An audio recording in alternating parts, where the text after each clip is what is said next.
Welcome to Sports Management Podcast, where you will hear interesting sports management professionals share their stories, experiences, and passion for the sports management industry. I am your host, Marcus Philipson. Welcome to episode 146 of Sports Management Podcast. Did you know that 65% of you who listen to this podcast do not yet subscribe? So hit that subscribe button on your podcast app, and together we will grow Sports Management Podcast. Thank you. Today's guest is Liam Scully, the CEO of Lincoln City Football Club. Liam has more than 20 years of experience working in football, and he's not even 40 years old. He started his career via an apprenticeship and worked his way up to become chief executive of Lincoln City.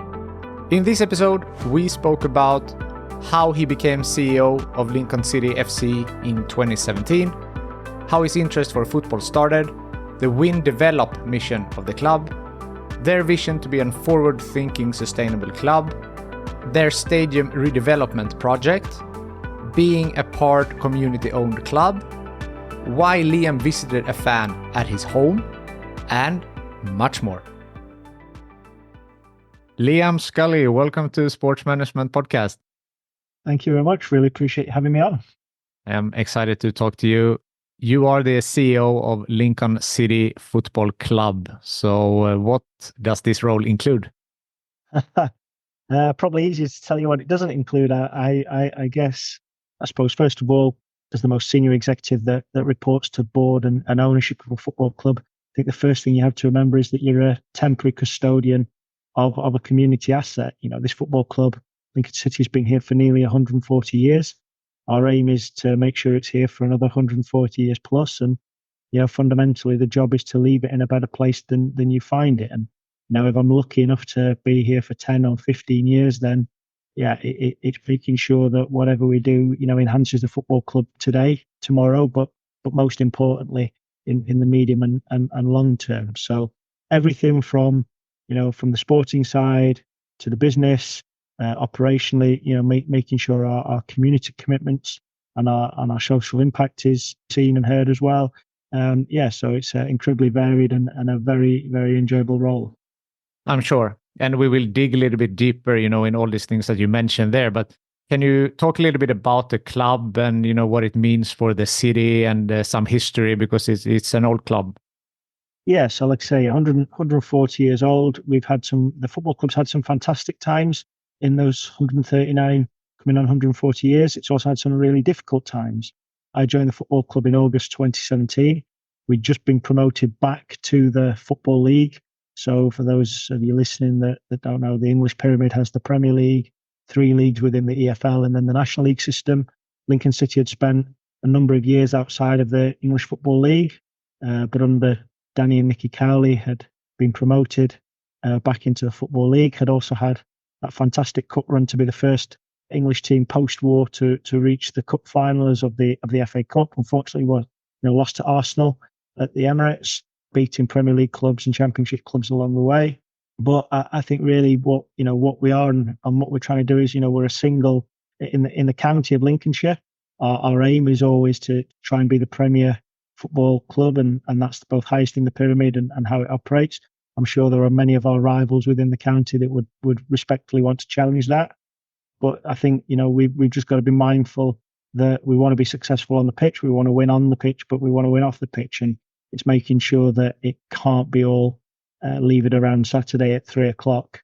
Our impact, our reach, everything that we do has to be broader than that. So we find ourselves at the moment at the start of a new strategic cycle.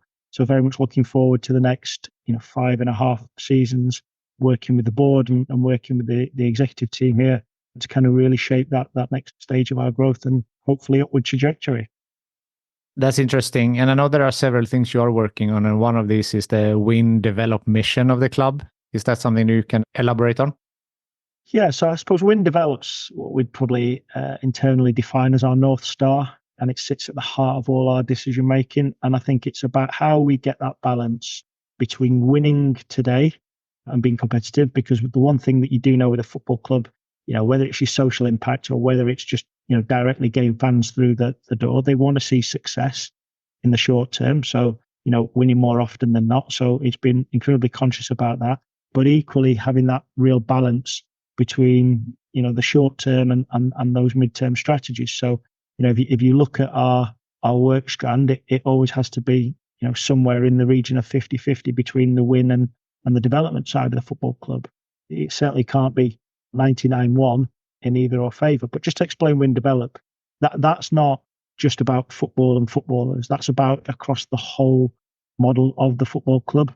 So, one of the stories we tell quite a lot is, whilst we're very proud of the number of professional athletes that have come to our football club, developed, and then either been sold on or occasionally left at the end of contracts as part of their pathway, what we're also proud of is, the front and back office team members, the practitioners in the backroom team at the EPC, at the training ground as well, that have then gone on to have careers further up the pyramid or in, other high profile professional industries as well. So it is about genuinely and sincerely developing that or ensuring we have a culture that people come here to achieve, but also come here to grow as professionals, as practitioners, as athletes. And the aim is to make sure that everybody leaves us better than they joined us. It's obviously not always possible, but that's what we try and set up and aim to achieve. You have one of the youngest rosters in English football, I read. And is that also part of the sustainable model? Develop the young players and then take them into the team, and then, as you said, maybe sell them later on in their careers?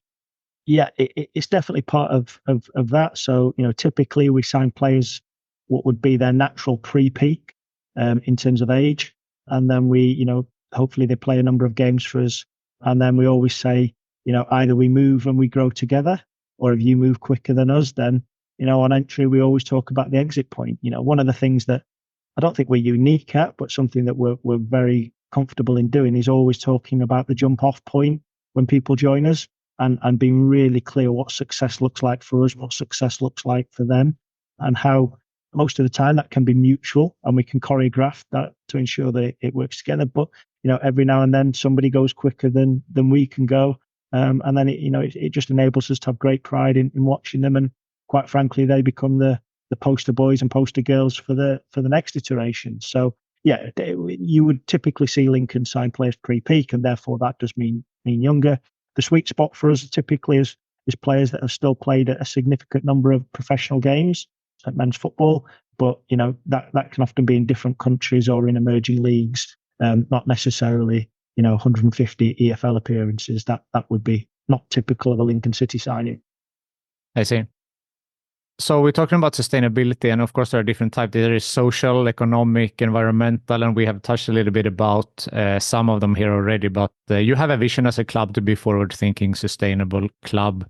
So what other aspects with regards to sustainability are you working on? Yeah, so I think number one is financial. So, the English financial ecosystem is broken right now, and for us to do that as a football club, we need extraordinary activity happen. Typically, that's cup runs and that's player trading. I think what we'd like to do, and we have a bit of a mantra, is every time we sell a player, we try and build something. But what would be nicer is that we're not having to knock on the doors of our owners and investors and ask us to underpin losses, but that we're truly break even, and certainly over a 3-year period or more than a single season lens, that we're able to do that. I think in order for us to achieve that and be competitive, we need help from the game and redistribution, reform, deal, no deal with the Premier League. That's really important, and one of the reasons why we're firmly supporting the implementation of a regulator, and a regulator that has the ability to intervene with the financial controls and financial parameters and distributions. But then more broader to that, sustainable is ensuring that our projects, our systems, our infrastructure, everything that we set up, not just from a green agenda, but it has the ability to self-serve and repeat, time and time again. So it's not just a one-time offer. Speaking then in the strictest forms of sustainability, it's making sure that every development that we have at the football club is cognizant and conscious of how we can improve our carbon footprint. We're working on a number of exciting projects at the moment. I think there'll be a few people in the media and marketing team that'll kick me if I say too much at this stage. But it's about thinking outside of the box, and I know that's cliche, but it's just looking at how we can act socially responsibly to encourage others to do the same, but equally our direct impact. So the things that we do day to day also have that direct impact. So it's both the direct status and indirect status that we're looking to improve in that area. So yeah, as you said, Marcus, a real broad spectrum, but we accept the broad spectrum challenge as well. That's really interesting. And one project that I think will affect all of these three is the stadium redevelopment project that you have. So how's that coming? Yeah, so we're currently close, about 8 to 10 weeks away from finishing the Stacey West Community Hub. So for those for those people listening, that won't be familiar with Lincoln City, Stacey West Stand is named after two fans that was sadly lost in the Bradford fire in 1985, and that stand is named after them as part of a legacy. But the community hub is about how we serve the Sinsel ward where the stadium's based, and broader and wider. And it's a really important part of the football club. It's also the most significant stadium development to happen in a generation. So we're really proud to be the custodians that are overseeing that. We've worked, and the finance that's been delivered has been Football Foundation. It's been levelling up money, so grant from central government in the UK, as well as our own investment into that. But it's an absolute critical component to what the club wants to be and what is significant and what is important to us in the future. And the community hub being basically front and center when you drive onto the footprint in the future, that for us is an incredibly important branding, incredibly important message, and something that we're proud to open. Hopefully by June this year, the site's fully functional and operational, certainly ahead of the new season. But yeah, absolutely, it has all kinds of smart technology built into it. So from rainwater harvesting to ensure that our water bills are reduced, right through to finding a place and a hub that we can contribute to the children in care agenda that we have across the county of Lincolnshire. So yeah, it's going to be a really cool development, and certainly something we're really proud to be opening soon. Sounds like it. Talking again about the financial sustainability, you have kind of a sour record at some point of being the most relegated club is going, and I assume that, the lower the division, less the maybe sponsorship incomes and so forth. How much does it play in financially depending on what league you're in? Oh, absolutely huge. And I think it's, first of all, it's the central distributions.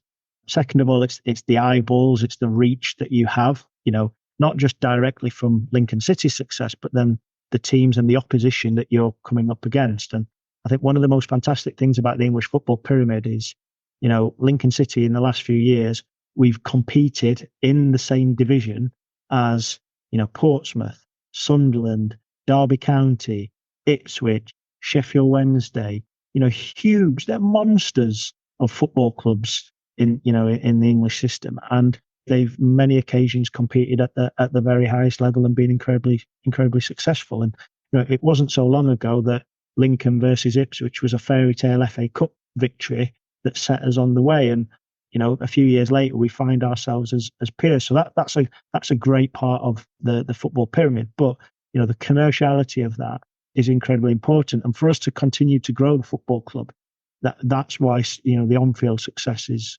important. And I think the one thing I will say about the English pyramid is the moment that you take for granted your current status, I think that's the moment it bites you on the backside. It's such an incredibly competitive pyramid that in League One, you have to look up, but you have to look down as much and be aware of the trapdoors as much as you want to be going up through the pyramid. You've got to get recruitment right. You've got to get the ebb and flow. When you're developing a young squad, you will have peaks and troughs at times, and you've got to get that balance right. And yeah, Marcus, as you rightly said, when it was re-election in the English pyramid, so when you dropped out of the league but you could be voted back in, the history of the football club is I think we were we were re-elected by the members a number of times, but that's probably because we were so rubbish that they didn't mind having us back in the division. So yeah, if you want to be harsh, someone once told me that we were probably a history of being a little bit rubbish but quite well liked. So hopefully we're changing that brand and that identity now, and we're serious competitors in the division and against the people that we compete against. And you said in the beginning that you have a 5-year strategic plan. So is within that plan, is there a long-term goal of reaching the Premier League, or is that something you have, said out loud? Yeah, no. So Premier League maybe not so, but we definitely want to be competing in the division above. That's our aim. And I think these things are always really interesting because, excuse the crassness of this, but going out and saying that can sometimes be a noose around your neck. It's almost like something that's used to beat you with, and equally so. It's not like we've got this glossy brochure that sits at and we bring it out in every management meeting, and we're shoving it down people's throats, every day. But yeah, absolutely, the stated aim has to be how do we, get to and establish ourselves in the division above. Now, for us to be able to achieve that, we're going to have to hit a really small sweet spot. With all due respect to many other clubs, they have a bigger sweet spot than we do, and their chance of success is higher because maybe the history, the heritage, they're a bigger commercial entity, whatever it may be. So we know we're going to have to be really on our game if we're to achieve that objective. But nobody at Lincoln City gets out of bed in the morning and thinks about how do we coast and how do we keep going. The objective has to be how do we improve. So yeah, we're bold in that ambitions. We state it. We're all aligned. There's a real understanding. There's a real alignment, and there's a real commitment to get to that. But it's going to take lots of things to come together at the same time, at the same moment, in order to be successful. But yeah, like I say, Marcus, we're definitely going to give it a go. Exciting.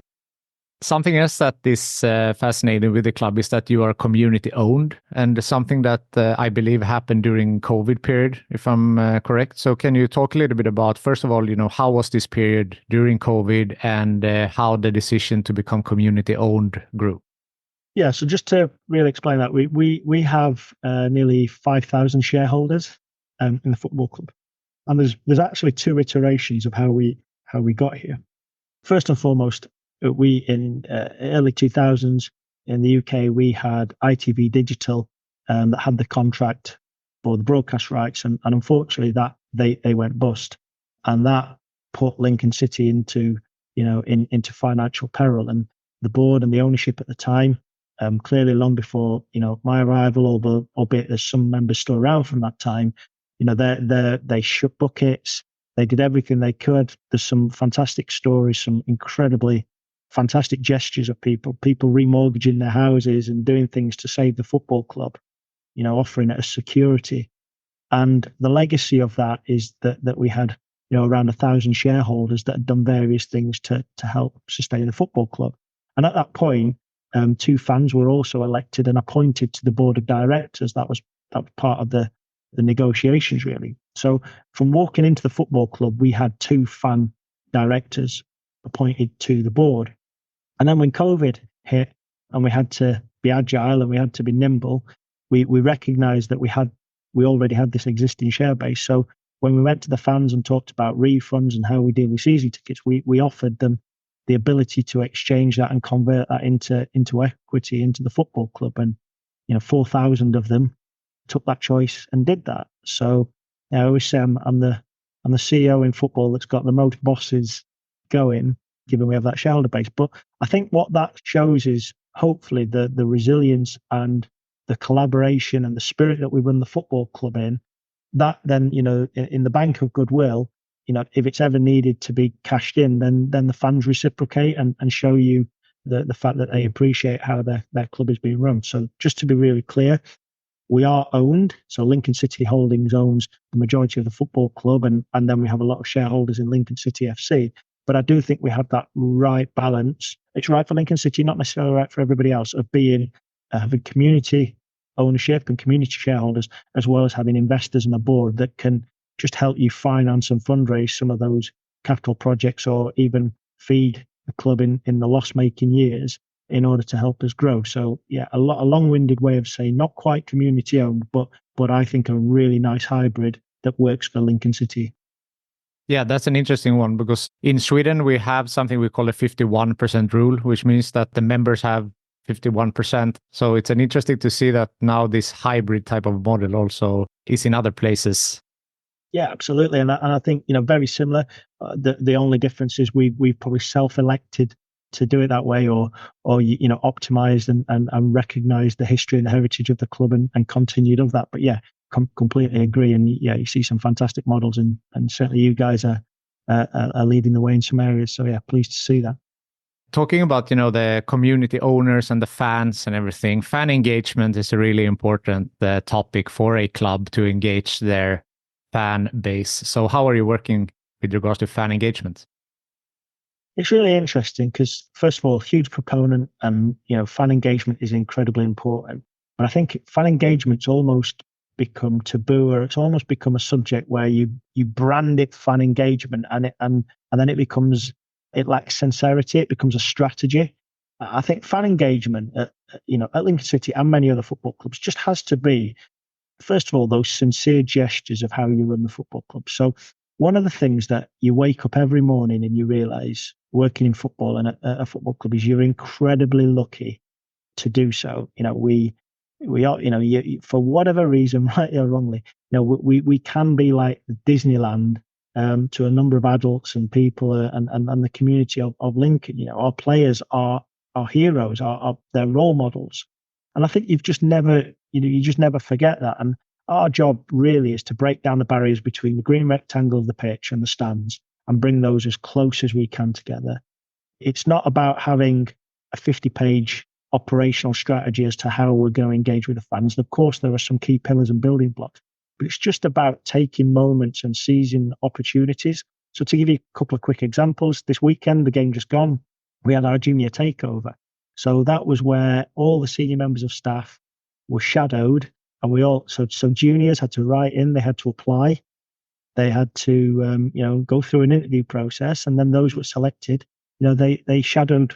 I had a mini CEO, we had a mini head coach, we had a mini head of commercial, a mini PA announcer, and they ran. They worked with us to run the football club for the day, and a little bit worrying because some of the guys and girls were too good. A bit worried for your job, but that creates memories of a lifetime, and hopefully, they become fans now and in the future, and they've got great stories that they can regale to their kids and their grandkids. Equally, we every match day we just have something called Moment of Magic, so all the team are aware that they can just pick people out of the crowd and just come sit them in the dugouts to watch the warm-ups, and just bring them across the boundary from the advertising boards and just bring them over the other side. We have people painting the penalty spot, putting the corner flags in, and like it costs no money. It's very little time, and it's just a mindset. It's just about opening eyes to, understanding how you can make somebody's match day, week, month, even year to some degree. And I think in fact, the proudest achievement that I have at Lincoln City is that is cultural. So it started off by having to push it and having to, manufacture things. But whereas now that is completely organic, and we don't need to talk about it. Every member of staff that comes through the door quickly understands their roles and responsibilities in this area, and they have to work towards it. And yeah, that's something we're really proud of, and it has to be a golden thread that runs throughout the whole organization. That's incredible. And the first time I've heard about this, the junior shadowing. So as you said, they were a little bit too good. So were there some, new perspectives, some learnings that you could take from that?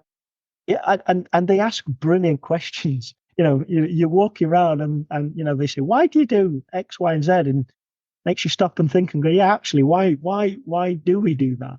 So yeah, and the other thing is, it's really wholesome. Everybody really enjoys it, and it's just different. Like we are sorry for labouring this, but the PA announcer this weekend, we obviously, speaking to you after we had quite a nice victory this weekend. The PA announcer was brilliant. He was almost calling it out like a WWE wrestler, almost. Goal and the fans loved it, and he loved it, and it's just really nice to kind of just experience that. So it actually then adds to the match day experience, because everybody kind of feels that, and I think I think they're the real wholesome moments that you just really enjoy working in football for, because that's what it's about. You're really good at engaging with the fan base, also on social media. I read some stories, visiting people's houses. Is that important to you, to have the direct dialogue with the fans? A couple of things, and I think I know the anecdote and the story that you're on about. But I think, first of all, a chief executive of a football club can be the pantomime villain at times. The suit that walks around, and often can be seen but never really heard, and these mysterious figures. So I think first and foremost, I think your job's to be quite visible and accessible. So we have a thriving fan village. I make it an absolute aim every match day to just be visible, walk through, talk to people, just so people can talk to you, moan at you if the coffee's cold, or they don't like the burgers or whatever it may be, or just even just talk and have a conversation. So just break down those barriers, because whilst I'm definitely not the football club, I recognise that I represent and I have a responsibility and a duty. So I think it's about being accessible, being open. It's about knowing to draw the fair line. So, like, in the right way, we have a fantastic fan service department. So I'm not there to deal with every email or because of that there are other things that need my time. But I think it's really important to be visible. And I think the story that you mentioned was, we just had a funny anecdote. Really, was one of the fans said, I'm buying a season ticket and but I expect Liam Scully to hand deliver it to my door on a Wednesday or whatever it was be. And the media team saw this, and again, it shows you the creative thinking. And they said, "Come on, let's go and do this." So that's exactly what we did. We knocked on his door and I hand delivered him the season ticket. And it was funny because he the person that we're talking about, he's a really good, really supportive fan. He likes a moan every now and then. But we had a really good chuckle, we had a laugh, and it broke down those barriers as well. And I think that for me just shows you're human. It's a nice fun thing to do, and we can all have a little bit of a laugh and a joke about it. And I suppose the other thing is, if he complains about me again, at least I know where he lives. Exactly. So I've heard about the players sometimes calling and maybe showing up, but I never heard the CEO actually coming and hand delivering tickets. So maybe you're the first. Yeah, maybe. Is there any backlash on the same things, that you are very visible, you're on social media, you're out there? Is there any backlash, any negative feedback? Yeah, no. With that, we had a difficult run of form earlier on in this season, and there were a few less than savoury moments that you had to experience, and that's sometimes hard. But yeah, I think actually in the most difficult times, I think that's when you've actually got to be most visible and most present. I think if you're only outside when the sun is shining, then I think that's a very dangerous precedent to set. So yeah, I think sometimes I think the biggest danger, I guess, is I know fans can often email me and get in touch and then really want that specific and that personal response. I do try at times, but I can't promise. And equally, there's a team of people very far better at it than I am in place at Lincoln City in order to deal with those issues. So yeah, it is about trying to get that right balance. But we're Lincoln City. Our average attendance is 8,500, 9,000. We're not a monster of a football club. So I think whilst it's not scalable to some degree, you've equally got to understand what could Lincoln City ever be, and just know that what you're trying to do is sustainable in the as we grow. And yeah, I think it's just about setting those fair and reasonable boundaries. But yeah, there's definitely downsides at times, but there's definitely more reasons for doing it, and we've had more fun and had some great days from doing it that way. So yeah, I just think it's overall it's a net benefit. So the positives outweigh the negative. Yeah, 100%.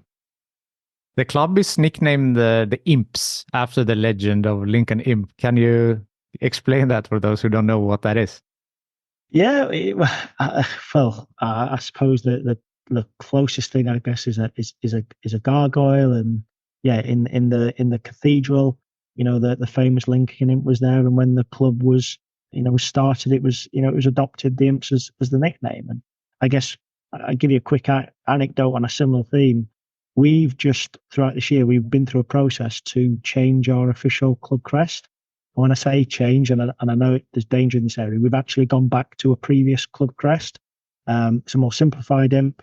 We just like the simplicity of it. We actually think it's a bit modern, fresher branding. So the imp that we have currently is a very intricate, detailed imp, and it's very hard to draw on embroidery, quite difficult to use from a marketing point of view. So we consulted with them, we talked with the fans, and we wanted to test what their thoughts were in going back to a former imp. And we did an official vote, and I think I'm recalling the figures correct, but 77% of season ticket holders or match members voted in favour. So the reason why we made it members is just making sure Grimsby Town are our local, just making sure Grimsby Town fans couldn't crash the vote, for example. But 77% of our fans voted in favour of moving towards or moving back towards the traditional image.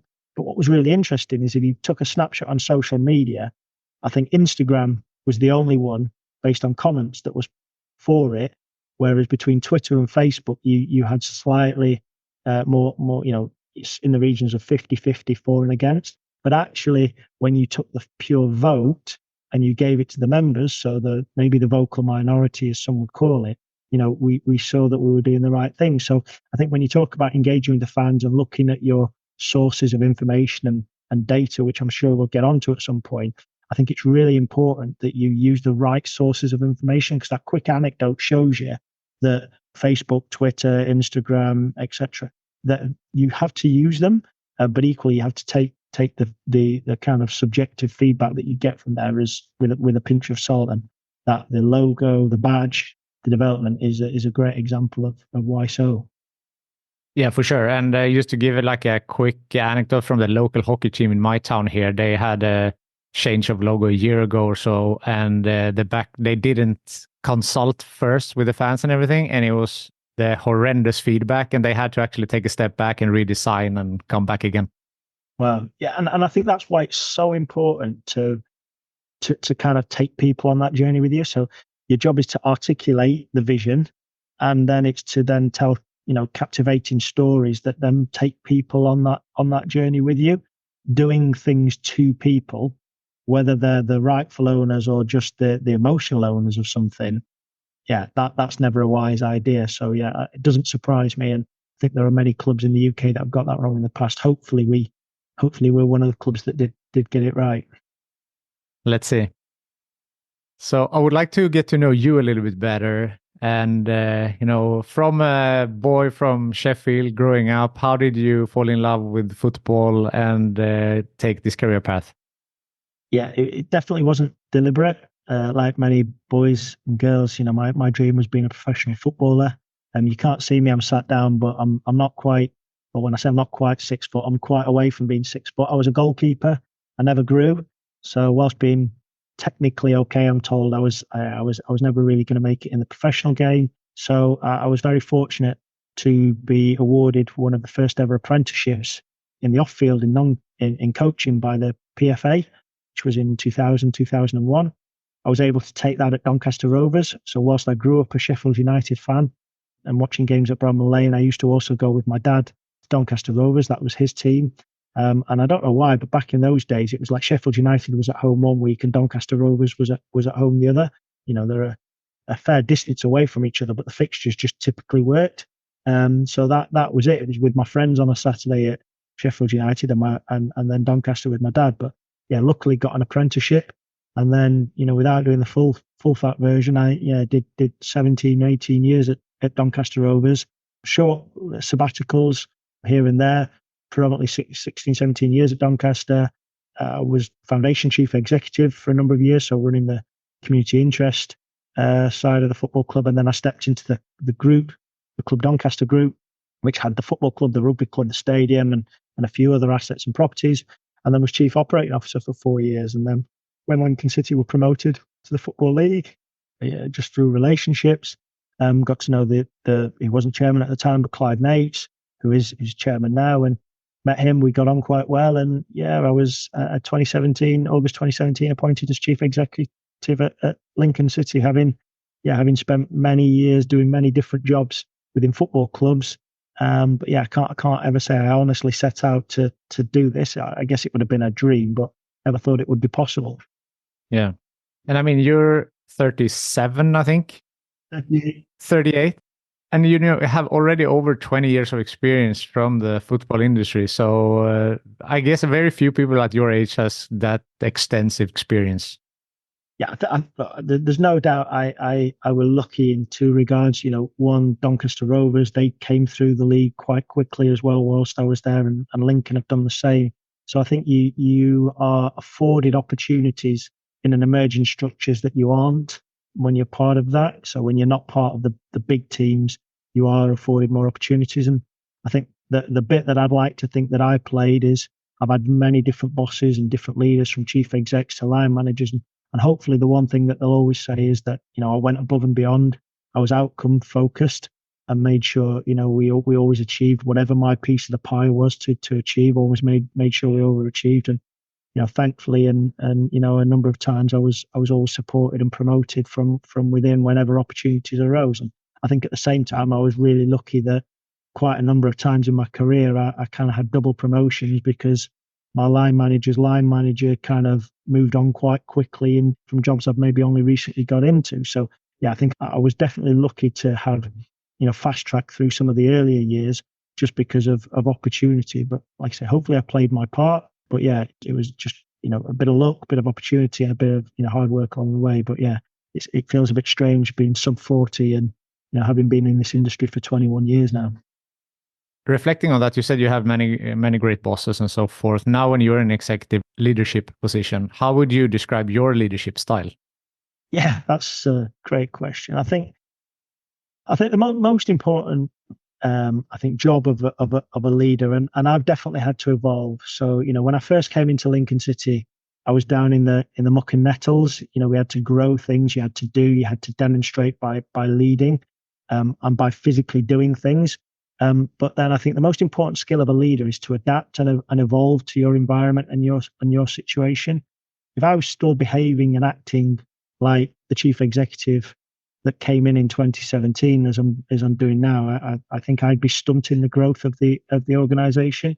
So I think the most important skill and quality of a leader is evolving and adapting to the environment, and never being the anchor that holds it down, or neither that or being this utterly woolly, fluffy visionary that's aiming for the moonshot that's never going to hit. I think you've got to be baked in reality. And I see my job day to day at Lincoln City about just improving people's thinking. So ask questions, poke, prod, but I'm not the technician. I'm not the one that's delivering the certain elements, because if I am, then I'm definitely holding back the team, because there's one of me and there's 134 of them, and our job is to develop, leaders and leaders within leaders. So for me, it's about, showing you can get on the shop floor and dig deep where needed, serve and work for your team.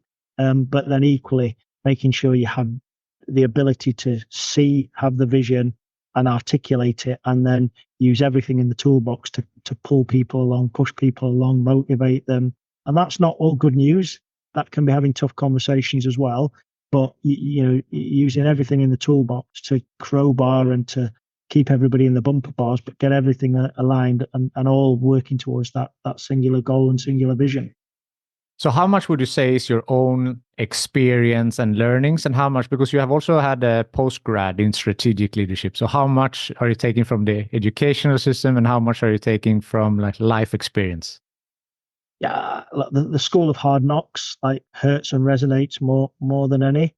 We talk a lot about failing fast, and if you say what's happened in your career, I've had lots and lots of failures, and the job is to learn from that and then to adapt. It's not everything you do doesn't hit the sweet spot, and anyone that expects to just hit the sweet spot every time is killing themselves. So I think the most important thing is when you have those experiences that you learn from it, you analyze. That's internally as well as with colleagues. And I think it's just getting that balance of that academic approach. I definitely, I was late into higher education. So, I did that whilst in industry. So definitely taking those experiences, taking that academic principle. Because what I actually found through going in the academic route is that I was doing certain things or enacting certain responsibilities, but I actually didn't know the theory or the academic rationale and reasons behind it. So what that then does is that solidifies your belief, gives you confidence in that, or helps you understand it. So I think there were some things that you organically have in leadership roles, but then understanding it better, and then coupled with that, the experiences, and that's getting things right and getting things wrong. So yeah, I think being under 40, 21 years of experience, the academic approach, I think I'm in a reasonably good place to have experienced a lot in football. Definitely don't think I've got all the answers, and definitely I've got a hell of a lot of learning to do. But I think it's a really nice blend, because when I'm talking to people in the ticket office or when we're talking to our marketeers, I feel like I can resonate with them because at some point in my career, I've had something, within a role that can resonate and can say that I've felt that I've had that challenge as well. So yeah, hopefully it's a nice blend and a nice balance. Yeah, it sounds like a really solid foundation, right? You have the academic part, you have the experience. You have been a player, you've been a coach, and also been now in the more on the business side. So all of this together, I assume, like builds a really sound foundation. Hopefully I'm a better chief executive than I ever was a player and a coach. But yeah, I think it just gives you that, that authenticity to be able to see it from different lenses. That's for sure. And you mentioned failure. So one question that I always ask is, have you had any bumps on the road in your career? And if so, how did you overcome them? Yeah, well, quite a few. I think the biggest bump I would probably have, whilst not a single item, was when I came from Doncaster to Lincoln. I recognised the club had a lot of growth to do, and what I did was just probably lift a lot of Doncaster's methodology and try and replicate that in Lincoln. And it probably took me too long to realise that every football club, every organisation is different. They're living, breathing animals. So just because one thing was successful in Doncaster doesn't mean it's going to be successful in Lincoln, despite there being lots of similarities. The nuance of how it's introduced, how it works is really important. And I think the learning, what I actually found there is we shortcutted a lot of learning. So rather than really embedding things with the team, it was like, here's the model, just go do this, tell me when it's done. And whilst I think we had to do that to some degree because we had so much catching up to do at the football club, I also recognised that then had a quite a quick ceiling. So we hit our rev limiter quite quickly, and we were bouncing off the rev limiter. So by year 2 come, we're looking for continued growth. We'd had really successful growth in year 1. We'd hit some really good numbers. Everything's looking rosy when in fact all we'd done is shortcutted a load of learning. We were bouncing off the rev limiter already because we'd not had real embedded learning or embedded growth throughout the organisation. So actually, by the end of year 2, we actually went back to basics and stripped everything back. So I realised at the end of working through year 2, we actually had to go back to the fundamental basics and rebuild this again from bottom up. And that was the same year that we got promoted from League 2 to League 1. So everybody from the outside thinks this football club's flying and everybody thinks everything's rosy. But every day you're going into work and just knowing that you're either putting your people under too much stress, that things aren't systematically and fundamentally working.